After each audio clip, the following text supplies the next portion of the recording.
Happy birthday Krishna ભગવાનને. Happy birthday Krishna.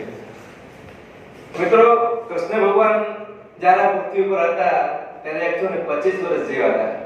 હા, તો સારી વાત કે 125 વર્ષની આયુષ એ જમાનામાં 5300 વર્ષ એટલે 53 વર્ષ. તો કાલે હું વિચારતો હતો કે આપણા પૂર્વ એક મંત્રીનું નિધન થઈ ગયું, અરુણ જેટલી. એની પહેલા સુષ્મા સ્વરાજનું નિધન થઈ ગયું. કે આ 65 68 માં મને જતા રહ્યા. પણ મને એવો વિચાર આવતો કે આ લોકો હેલ્થ માટે આના માટે શું ઘટતું હોય, કે નેતાઓને હેલ્થ માટે કેટલી કાળજી રાખતા હોય કે સામાન્ય માણસ તો ન રહી શકે, પણ એના માટે કેટલો સત્તાએ 65 68 માં વહી જાય તો એક દુઃખદ વાત કહેવાય. તો મેં એની પર બહુ ચિંતન કર્યું કે ભારતને લગભગ માણસને આયુષ અત્યારે 60 થી 70 સુધીની ભાગી ગઈ.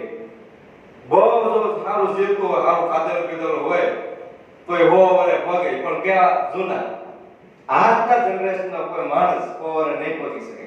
એનું કારણ છે, હું તમને બતાવું કે જાપાનની અંદર 125 વર્ષ આજની તારીખમાં જીવી શકે છે. જાપાન, ચીન, રશિયા, અમેરિકા, લંડન, આ બધા દેશમાં આટલી આયુષ્ય છે. એનું કારણ શું છે? કારણ એનું એ છે, મૂળ પાયો મજબૂત છે. કે જ્યારે બાળકનો જન્મ થતો હોય છે ત્યારે એના મા-બાપ એ એના શરીરથી એટલા પરિચિત હોય છે કે ક્યારે એ લોકો શરીરથી કે એને મર્યાદા શબ્દ જયારે ખબર નથી. જાપાનની અંદર હમણાં જ મારા મિત્ર જઈને વાત જે 5 સ્ટાર હોટલમાં રોકાણા હતા અને એ સવારે 10 વાગ્યા નાવા ગયા. આવો મોટો હોલ હતો. હોલની અંદર બધા નગ્ન નાતા. આ તો ભાઈ કાચરી વાળી કે પાસે આવ્યો. કેમ? મારા મિત્ર કે એ તો કે બધા નગ્ન નાય છે. મેં તો ગજબ ની વાત કે બધાએ કે આ તો મેં કીધું આ તો એવી સિસ્ટમ હોય છે, કોઈ બાથરૂમ નહીં. જાપાનની હજી હોટલમાં, જો હોટલમાં ન હોય તો ઘરમાં તો ક્યાંથી હોય એ તો આપણને ખબર નથી, પણ જાપાનમાં એવી રીતે 5 સ્ટાર હોટલમાં અથવા હોલમાં લગ્ન નાતા હોય. સ્ત્રી પુરુષ પાછા અલગ હોય, ભેગા નહીં. હા, એટલે એ લોકો શરીરથી એટલા પરિચિત છે, એને મર્યાદા શબ્દની કઈ ખબર જ નથી. અને આપણે મર્યાદા કરીએ છીએ, આપણે એમાં જ માણસને કેટલું નુકસાન પહોંચ્યું છે એની કોઈ કલ્પના નહીં કરી શકીએ. મિત્રો, આ દેશની અંદર સેક્સને સમજી નથી શક્યા, પણ એના પેરેન્ટ્સ, મા-બાપ એ પણ એના શરીરની પરિસ્થિતિ નથી થઈ શક્યા. એટલે માણસ બળાત્કાર થાય છે આ દેશમાં, વધારે હિંસાઓ થાય છે, પાપની સંખ્યા વધે છે. આ બધું થાય છે, એનો મેન પાયો મજબૂત નથી. અને આપણા સ્કૂલમાં એવું શીખવાડે ને, હાવ પટારા જેવું શબ્દ છે શિક્ષણ. પૃથ્વી ગોળ છે, પૃથ્વી ગોળ છે, એક એવું શીખવાડા લાગે. સૂર્ય ધામ કે આ માથમે, પણ એટલે પૃથ્વી ગોળ નથી, આ ધામસ્ય આખું ભરે છે. અને ભાઈ બહેનની ભાવના કેવી પ્રગટ કરે છે. ભારત મારો દેશ છે, ભારતવાસી બધા મારા ભાઈ બધા, લગ્ન કરો કે પાકિસ્તાન જાઓ, પણ આને સીધી વાત કરો સમજવાની કે આ દેશના 21મી સદીના યુગમાં જનરેશનને આ કે કઈ રીતે એને શિક્ષણ આપવું, કેમ એને આગળ તરફ. આપણે મિત્રો નાગા બાવાને જૂનાગઢની અંદર જોઈ શકીએ છીએ, પણ આ દેશની ટૂંકા વસ્ત્રો પહેરી નથી જોઈ શકતો. મિત્રો, આ જન્માષ્ટમીનો દિવસ છે. હું આપને ભૂપતભાઈને એક સવાલ પૂછવા માંગુ છું કે આ જન્માષ્ટમીનો દિવસ છે, આ 21મી સદી છે, તો આજના યુગમાં આ કૃષ્ણ ભગવાન હાલમાં હોય તો તમે એને કેવા રૂપમાં જોવા માંગો છો? કેવો હોવો જોઈએ? ટી-શર્ટ ને જીન્સમાં. રાઈટ છે. કારણ કે આ 21મી સદીમાં કૃષ્ણ જે કૃષ્ણ પહેરવો છે, નો પહેરવો સમજો લોસાવાળો કેસ છે. કારણ કે જો કૃષ્ણ હોય કે રામ હોય, એ બધાને ખબર હતી કે આ યુગમાં આ બધું આવવાનું, એટલે બધા વહેલા જન્મી રહી ગયા. એટલે કોઈ ભગવાન છે ખબર હતી આ યુગમાં બધું આવવાનું છે પહેલા યુગમાં, અને આપણે કઈ કરી શકવા નથી, આપણને ગમશે પણ નહીં. એટલે બધા વહેલા જન્મી રહી ગયા. એટલે કેમ કોઈ ભગવાન આવતા નથી? એનું કારણ છે કે અત્યારે તો ભગવાન આવે તો કૃષ્ણ ભગવાન મસ્જિદે આપવી પડે, રામને વડી ગાડી આપવી પડે, આ બધાને આપવી પડે હોય તો. એટલે એના સમય પ્રમાણે જે આવ્યું કે કૃષ્ણ હતા એ વખતમાં માણસો પણ 125 વર્ષ સુધી જીવતા. હવે માનો કે બીમાર માણસ હોય તો 100 વર્ષ જીવવાનું છે, કારણ કે આ અરુણ જેટલી સુષ્મા વ્યા ગયા બીમાર હતા, બરોબર છે? તો 25 વર્ષનો ગેપ તૂટી ગયો. બાજપાઈ ગયા 55 92 વર્ષ હતી ઉંમર. કારણ કે બીમાર માણસનો 25 વર્ષ આપણે કરતા વખતે એવરેજ મૂક્યો 100 વર્ષ. એટલે મારે જે વાત કરવાની હતી કે પહેલેથી જ આપણે પાયો મજબૂત હતી, શિક્ષણનો પાયો. બીજી કે માણસ આજની અંદર જે બાળક જન્મે છે એ બાળકની અંદર એવો એક સોફ્ટવેર ફિટ થઈને આવે છે કે 1.5 વર્ષનું બાળક, વર્ષનું બાળક આખા મોબાઈલને ઢીકી નાખતું હોય, બધે પંચમનો સોફ્ટવેર બધું એમાં જોતું હોય, આથી યુટ્યુબ ખોલી લે. એનું કારણ શું છે? એક તાજો હું તમને આ ઉદાહરણ ઉપર જઈ રહ્યો છું. એનું કારણ એ જ છે કે જે બાળક એની માના પેટમાં હોય ત્યારે એની માં સિરિયલો જોતી હોય, મોબાઈલ ઘુમાડતી હોય, મોબાઈલ બધું જોતી હોય, અને આપણે વર્ષોથી બોલતા આવ્યા છીએ કે જેવા બેટા એવી પ્રજા થાય, જેવા બાપ. બરાબર છે? આ સાબિત છે આપણે આનું ઉદાહરણ. એની સામે બીજું ઉદાહરણ હું નાનો હતો કે હું ઢોર ચારવા જતો વાડીએ. ઢોર ચારે હું ઘેરા આવતો હતો, એટલે હું દૂર હોઉં ને ત્યાં ઘેરે પેલી ગાય ભાંભરતી હોય એનું વાસરડું ગાયને લઈને આવતો હોઉં. બરોબર છે?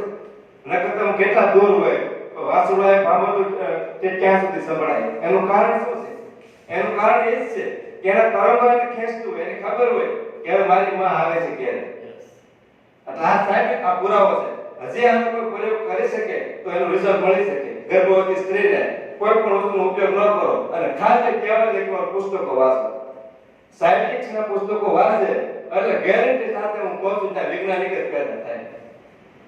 એનું કારણ કે તમે જેવું વાપો એવું ઉગવાનું છે. જેવા વિચારો હશે એવો માણસ જન્મ છે. કારણ કે અત્યારે આ છોકરાઓનું કઈ વાત નથી. આ એકની સદી છે અને ટેકનોલોજીનો યુગ છે. બરાબર છે? તો આ મોબાઈલ વીખી નાખે કોઈ મોટી વાત નથી. 1.5 વર્ષનું છોકરું મોબાઈલ આખું વીખી નાખે કોઈ મોટી વાત નથી. સમયની સાથે બરાબર છે, પણ મોટી વાત એ છે કે જેની માં ઈ પેટમાં હતું ત્યારે બધું કરતી એટલે આ છોકરો વીખી નાખે છે આખો મોબાઈલ. બધી એને ફંક્શનની ખબર છે. એટલે મારે જે સમયની સાથે વાત કરવાની હતી,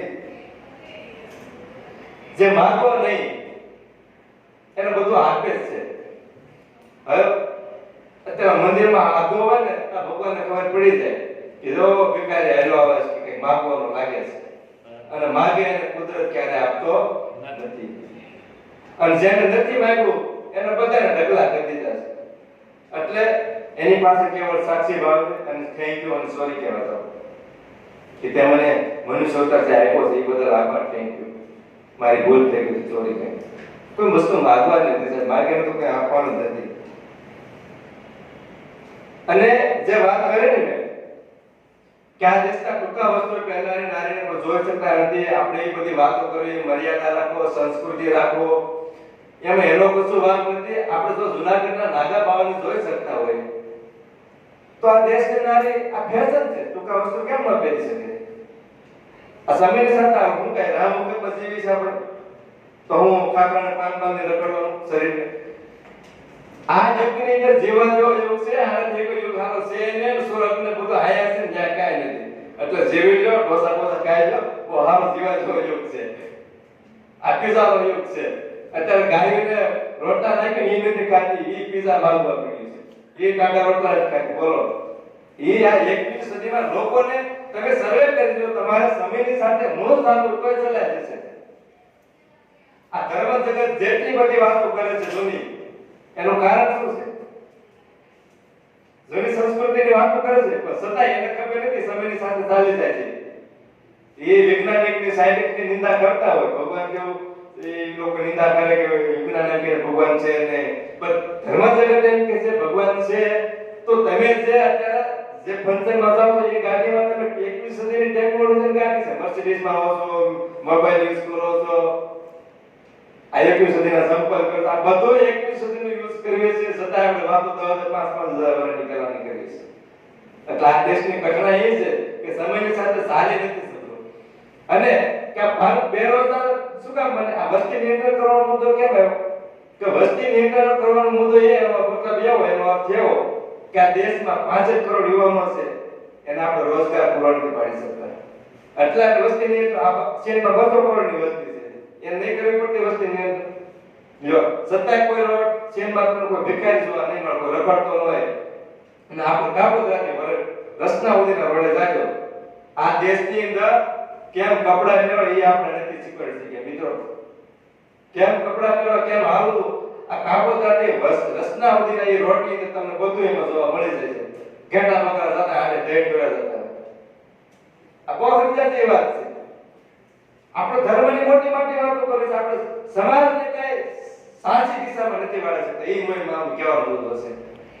બહુ મોટી મોટી વાતો કરે કે ચંદ્ર ઉપરની આપણે એમ કહીએ છીએ ઉત્સાહ વિચાર આપવો, ગાંધીજી બનો, ગાંધીજી બનો, કસ્તુરબા ક્યાંથી લાવો, વિવેકાનંદ જેવા બનો. બહુ મોટી વાતો કરી છે. મંગળ ઉપર ઘર બનાવો બની જાય. ગોલ નક્કી કરીને બેસી ગયા છે આપણે મોટો અમિતાભ બચ્ચન પર મોટો સ્ટાર બનવો છે. એટલે કહેવામાં આવ્યું એ છે કે બહુ વાતો તો મોટી કરી છે પણ પરિવર્તન નથી આવતું. આપણે ભગતસિંહ જેવા બનો એમ ઘણા કહે ભગતસિંહ જેવા બનો, ગાંધીજી જેવા બનો. ભગતસિંહ જેવા બનો તો બોમ્બ નાખવો પડે. ક્યાં નાખવો? ઓલા પાકિસ્તાન વાળા બોમ્બ નાખશે તો હું અહીંયા ગીતાના શ્લોક સંભળાવે ઓમ ભર્ગો તત્ર વિદ્રો ભર્ગો યાદી ભૂતેશો નમઃ એવું કહેવાય ને. ને બોમ્બ ફેંકવો પડશે. એટલે 21મી સદીની અંદર તીરકામના રામના ની કે બાણ કે કામ નહીં આવે. બોમ્બ તો અત્યારે અમારા દિલ્હીમાં છે, અમારા મોદી જ બોમ્બ છે મોટો. એને તો કોઈ બોમ્બ છે જ નહીં. એ જે એના વિચારો એ જ છે એનો બોમ્બ અત્યારે. કારણ કે એને ખબર છે 21મી સદીમાં આનું શું કરવું એ. એટલે આ એને 370 ની કલમો કાઢી. હું તો કહું આવી કલમો આપણે ઘણી બધી છે. આ અમુક વ્યવહાર કલમો હોય તો કલમો નડે કે અમારા મામાને અટક નડે કે એ કલમ જ છે. કાઢો ને. આ દીકરોને પૂરી સ્વતંત્રતા નથી આપતા, નથી આપી શકતા. એટલે આપણો સમાજ પાછળ છે. એટલે આપણે આગળ નથી આવી શકતા. અને આપણો દેશ એટલે બેરોજગાર છે, રોજગારી નથી પૂરી પાડી શકતા. એનું કારણ એ છે. મેં તો એ જ છે ને કે બેરોજગારી છે. પણ એ બેરોજગારી છે શું કામ બેરોજગારી છે? કે ક્યારે વ્યવસ્થા પૂરી પાડવાની છે, ઘટે છે. વસ્તી નિયંત્રણ તો આપણે બરાબર છે કરીએ. અત્યારે 65 કરોડ યુવાનો રોજગારી નથી તો એનું બિઝનેસ લાવો, કઈ કરો, ટેકનોલોજી બનાવો. ભારતમાં કોઈ ટેકનોલોજી બની મર્સિડીઝ કારથી માંડી કોઈ પણ મોબાઈલ, પંખો, ઘરઘંટી કાંઈ બનાવ્યો આપણે નવરા જાળવાની છે, ઉદાસ છે, કાંઈ કર્યું નથી. અને સતત આ ગામની આ હું તો કોઈ સીસી કેમેરા અત્યારે આવ્યો અમારા ગામડામાં સીસી કેમેરા કેતો ના છે.